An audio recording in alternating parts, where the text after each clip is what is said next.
Tu regardes par le hublot et tu découvres une image à couper le souffle. Une mer de nuages qui s'étend bien en dessous de l'avion. Tu es à plus de 10 000 mètres d'altitude, suspendu au-dessus de la Terre. Mais, t'es-tu déjà arrêté pour penser pourquoi les avions commerciaux volent si haut? Que se passerait-il s'ils volaient plus bas, ou même plus haut? La réponse ne tient pas seulement au confort des passagers ou à l'économie de carburant. En réalité, derrière cette altitude, ce que je da, comme c'est katakaigas buke beaucoup plus profonde, beaucoup moins prudent. Certaines pourraient faire la différence entre un vol paisible et une catastrophe aérienne. Reste jusqu'à la fin, car je vais te révéler un fait que seuls les experts en aviation connaissent et qui va changer à jamais ta façon de voir les vols. Le motif économique. La lutte contre la résistance. La première grande raison pour laquelle les avions volent si haut a un lien avec l'économie, mais elle est bien plus complexe qu'il n'y paraît. Voler à haute altitude signifie une économie énorme de carburant. Et il ne s'agit pas d'une petite différence, mais de millions de dollars économisés chaque jour par les compagnies aériennes. Je t'explique pourquoi. Lorsque l'avion vole à basse altitude, l'air est beaucoup plus dense. Cela signifie que l'avion doit pousser contre des millions de molécules d'air pour avancer.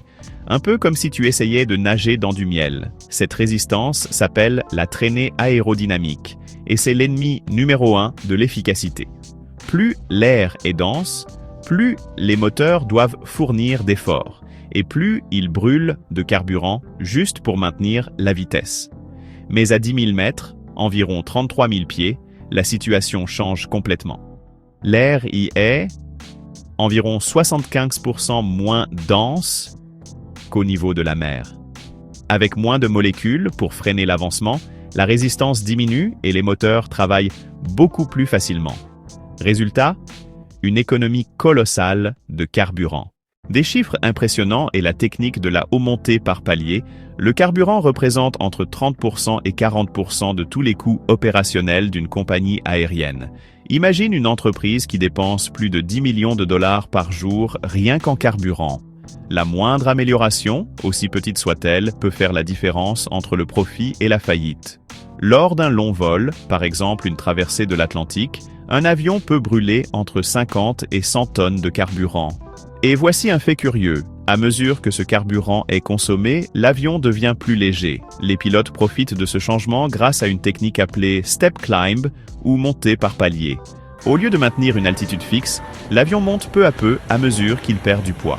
Chaque fois qu'il s'élève, la résistance de l'air diminue et la consommation s'améliore encore davantage. Cette manœuvre peut permettre d'économiser des milliers de dollars en termes de champ de cas de sur une aide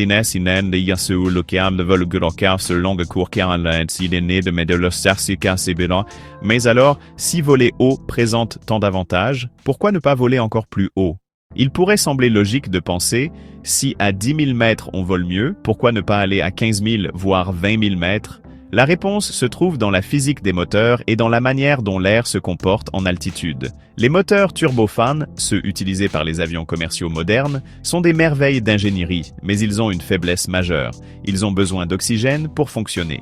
Le principe est simple. Le moteur aspire l'air, le comprime, le mélange au carburant, l'enflamme et expulse les gaz à grande vitesse pour créer de la poussée. Le problème, c'est que plus on monte haut, moins il y a d'oxygène disponible.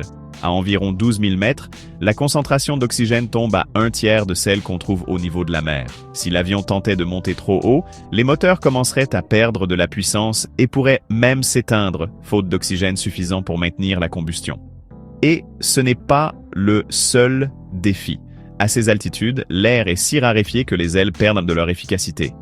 Rappelons que ce sont les ailes qui génèrent la portance nécessaire pour maintenir l'avion en vol. Avec moins de molécules d'air circulant au-dessus et au-dessous d'elles, l'avion commence à avoir du mal à se soutenir et à rester stable. C'est pourquoi les ingénieurs aéronautiques parlent d'un équilibre délicat. Plus on vole haut, plus la résistance de l'air diminue. Mais plus l'air est rare, plus la puissance disponible et la portance diminuent. Ce point d'équilibre est connu sous le nom de plafond de service et il représente l'altitude maximale à laquelle un avion peut opérer de manière sûre et efficace. Des autoroutes invisibles dans le ciel. Jusqu'ici, nous avons parlé de résistance et d'oxygène, mais il existe une autre raison fascinante de voler haut. Les courants jet, connus sous le nom de jet streams. Ce sont comme des rivières d'air qui circulent à grande vitesse dans la haute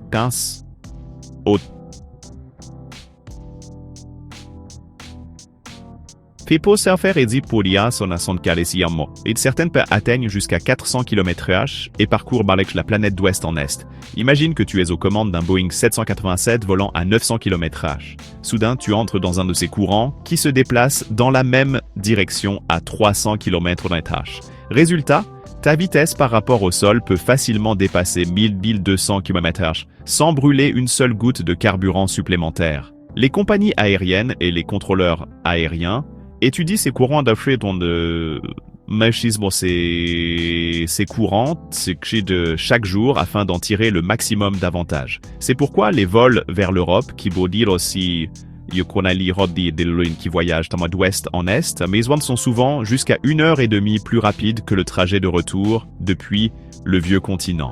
En revanche, lorsqu'un avion doit voler à contre-courant, c'est l'effet inverse. Le vol s'allonge et la consommation augmente. Tu as sûrement déjà remarqué qu'un vol semblait faire un détour étrange sur la carte. Ce n'était pas une erreur, il évitait une jet stream contraire qui aurait rendu le voyage bien plus coûteux et turbulent. Voler haut pour éviter les turbulences. Si tu as déjà ressenti ces secousses soudaines qui déclenchent le signal « Attachez vos ceintures », tu sais à quel point les turbulences peuvent être inconfortables. Et justement, l'une des raisons pour lesquelles les avions volent c'est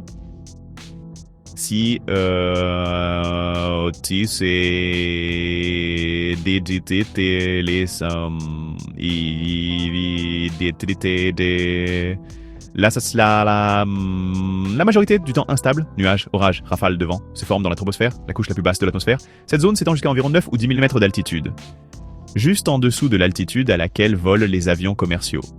En d'autres termes, les pilotes préfèrent naviguer au-dessus du chaos, comme s'ils survolaient une mer déchaînée plutôt que de la traverser. Cependant, même à ces altitudes, il existe des turbulences inévitables. Il s'agit d'un phénomène appelé turbulence en air clair ou CAT pour Clear Air Turbulence. Contrairement à celles provoquées par les orages, ces turbulences ne peuvent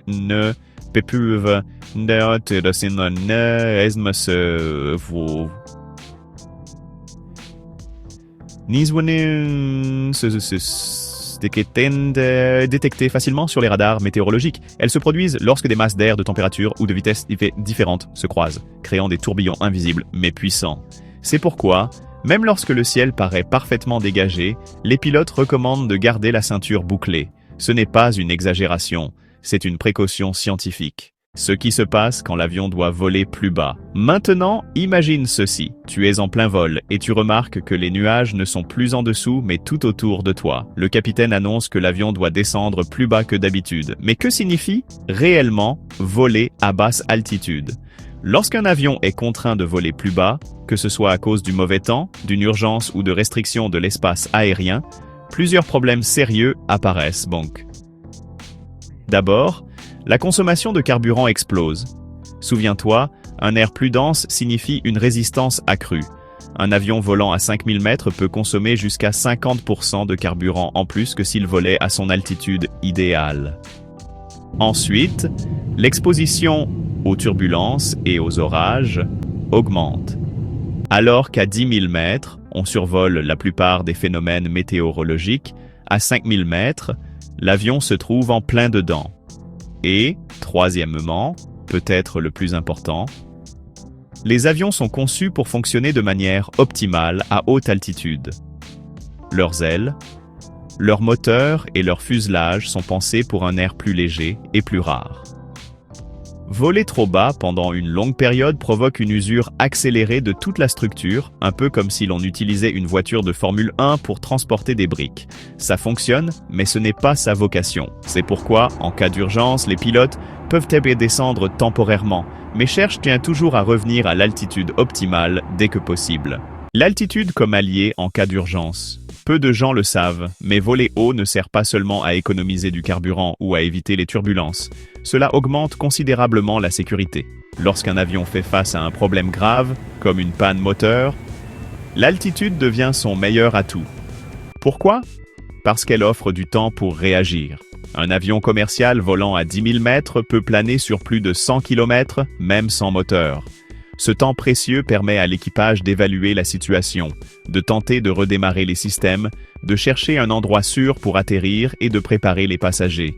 À cette hauteur, chaque minute supplémentaire peut faire la différence entre la vie et la mort. Un exemple réel et saisissant s'est produit en 1982 avec le vol 09 de British Airways. Alors qu'il survolait l'Indonésie, le Boeing 747 a traversé un nuage de cendres volcaniques provenant du mont Galunggung. Les radars n'ont pas pu le détecter et les particules abrasives ont provoqué la panne totale des 4 moteurs.